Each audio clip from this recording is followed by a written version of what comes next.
श्री सद्गुरु महाराज की जय। महर्षि में ही सत्संग सुधा सागर।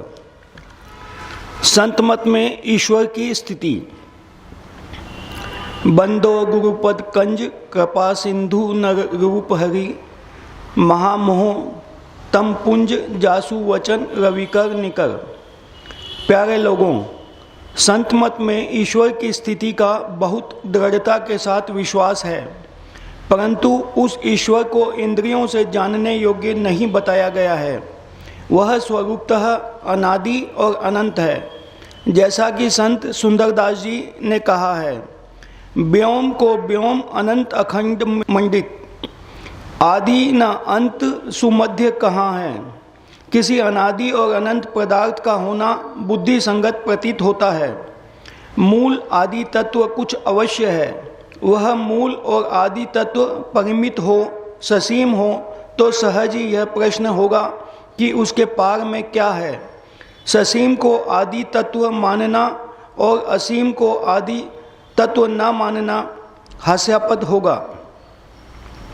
व्यापक व्याप्य अखंड अनंता, अखिल अमोद शक्ति भगवंता, अगुण अधभ्र गिरा गोतीता, सबदर्शी अनवद अजीता, निर्मल निराकार निर्मोहा, नित्य निरंजन सुख संदोहा, प्रकृति पार प्रभु सर उर्वासी, ब्रह्म निरे विरज अनिवासी। उपर्युक्त चौपाइयों में मूल आदि तत्व का वर्णन गोस्वामी तुलसीदास जी ने किया है। संतों ने उसे ही परमात्मा माना है। गुरु नानक देव जी ने कहा है, अलख अपार अगम अगोचरी, ना तिसु काल न कर्मा, जाति अजाति अजोनी संभव, ना तिसु भाव न भरमा, साचे सचियार बिटहु कुरवाणु, ना तिसु रूप वर्णु निहि रेखिया, साचे शब्दी निशाणु इत्यादि। संतों का यह विचार है कि जो सबसे महान है, जो सीमाबद्ध नहीं है, उससे कोई विशेष व्यापक हो संभव नहीं है। जो व्यापक व्याप्य को भर कर उससे बाहर इतना विशेष है कि जिसका पारावार नहीं है, वही सबसे विशेष व्यापक तथा सबसे सूक्ष्म होगा। यहाँ सूक्ष्म का अर्थ छोटा टुकड़ा नहीं है, बल्कि आकाशवत सूक्ष्म है। जो सूक्ष्मातीत सूक्ष्म है, उसको स्थूल या सूक्ष्म इंद्रियों से जानना असंभव है। वह ईश्वर आत्मगम्य है, केवल चेतन आत्मा से जाना जाता है। शरीर के भीतर आप चेतन आत्मा हैं और उस आत्मा से जो प्राप्त होता है उसी को परमात्मा कहते हैं। रूप, रस, गंध, स्पर्श और शब्द, इन पांचों में से प्रत्येक को ग्रहण करने के लिए जो इंद्रियां हैं, अर्थात आँख से रूप, जिह्वा से रस, नासिका से गंध, त्वचा से स्पर्श और कान से शब्द, इन इंद्रियों के अतिरिक्त और किसी से ये पांचों विषय ग्रहण नहीं किए जाते हैं। इसी प्रकार जो चेतन आत्मा के अतिरिक्त और किसी से नहीं पकड़ा जाए, वही परमात्मा है। जो जितना विशेष व्यापक होता है, वह उतना ही सूक्ष्म होता है। परमात्मा अपनी सर्वव्यापकता के कारण सबसे विशेष सूक्ष्म है। स्थूल यंत्र से सूक्ष्म तत्व का ग्रहण नहीं हो सकता। एक बहुत छोटी घड़ी के महीन कील, कांटों को बढ़ई और लोहार की संची, पेचकस आदि मोटे मोटे यंत्रों से घड़ी में बिठाने और निकालने में काम नहीं हो सकते। उसके लिए यंत्र भी महीन ही होते हैं। हमारी भीतरी और बाहरी सब इंद्रियां, नेत्र, कर्ण, नासिका, जिह्वा, त्वचा, मुख, आँख और पैर, गुदा और लिंग, बाहर की इंद्रियां तथा मन, बुद्धि, चित्त और अहंकार, अंदर की इंद्रियां, सब की सब उस दर्जे की सूक्ष्म नहीं हैं जो परमात्मा स्वरूप को ग्रहण कर सके। ये तो परमात्मा की सूक्ष्मता के सन्मुख स्थूल है, भला ये उनको कैसे ग्रहण कर सकती है।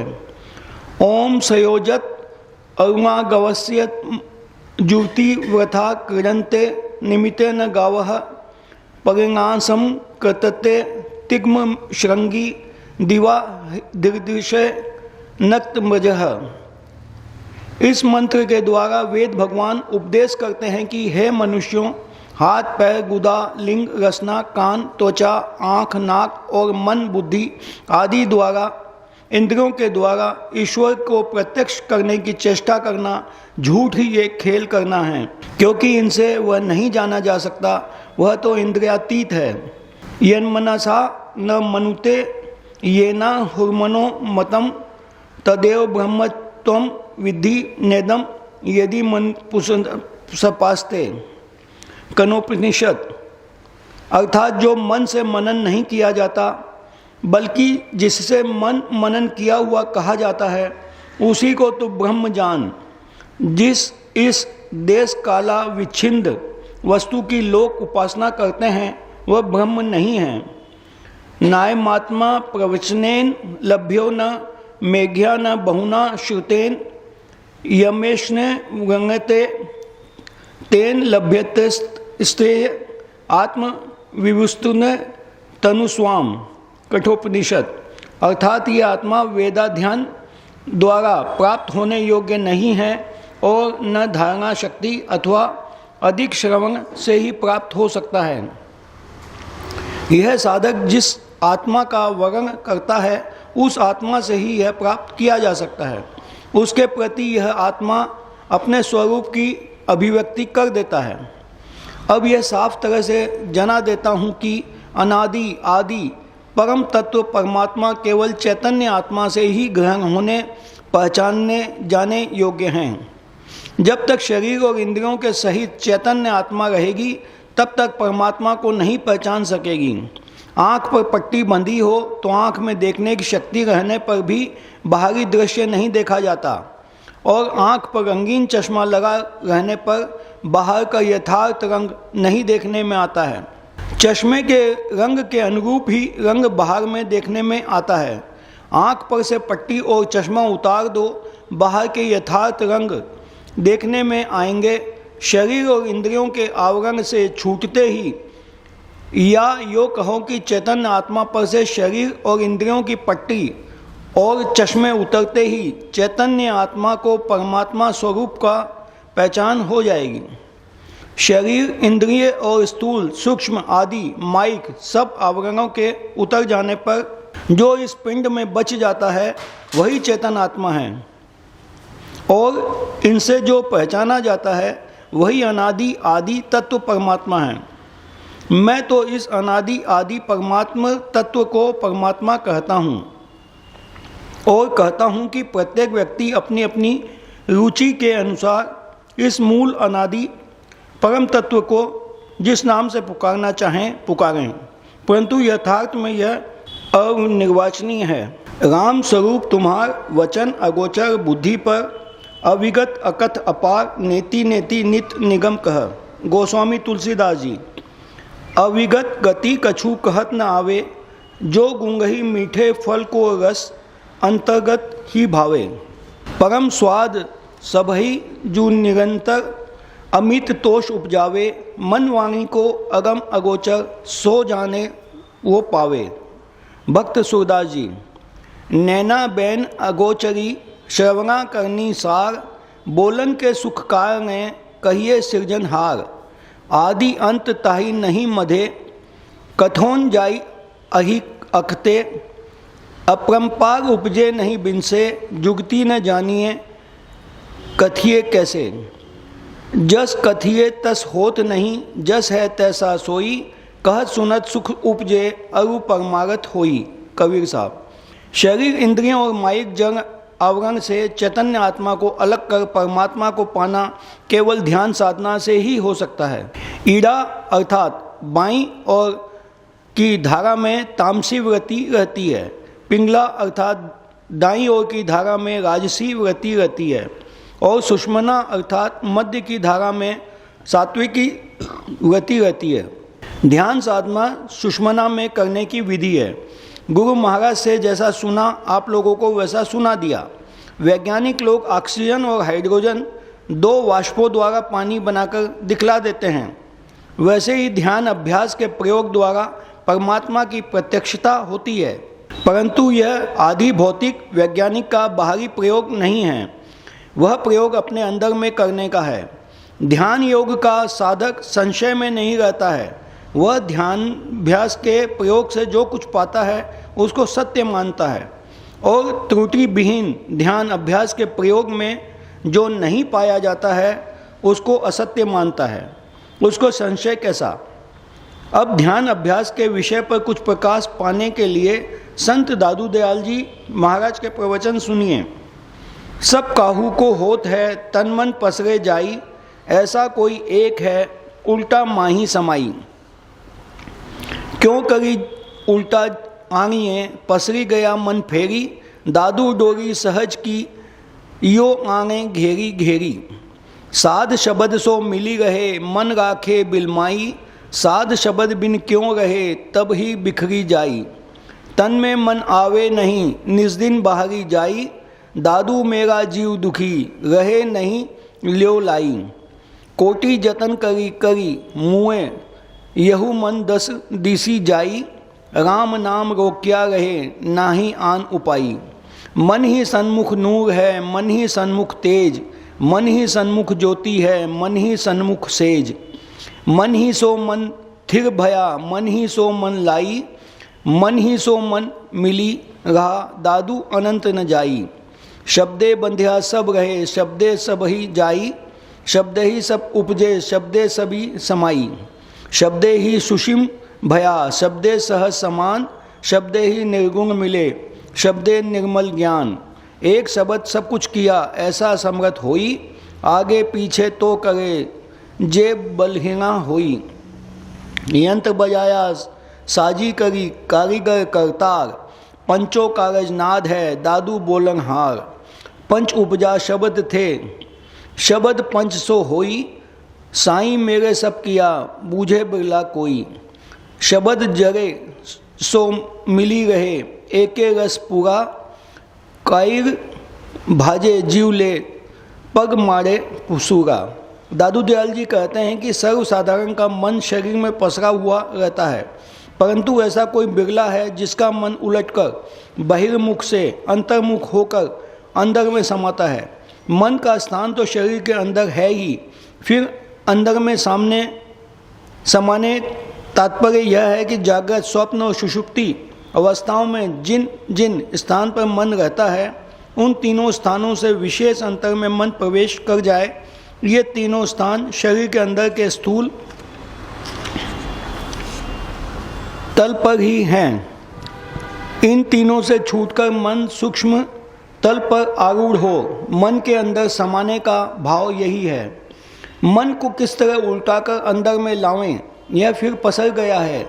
हे दादू, संग संग उत्पन्न होने वाली स्वाभाविक डोरी धारा पकड़कर मन और घेर घेर कर अंदर में ला। सृष्टि निर्माण के आदि में कंप अवश्य होता है और कंप का सहचार शब्द अनिवार्य रूप से होता है।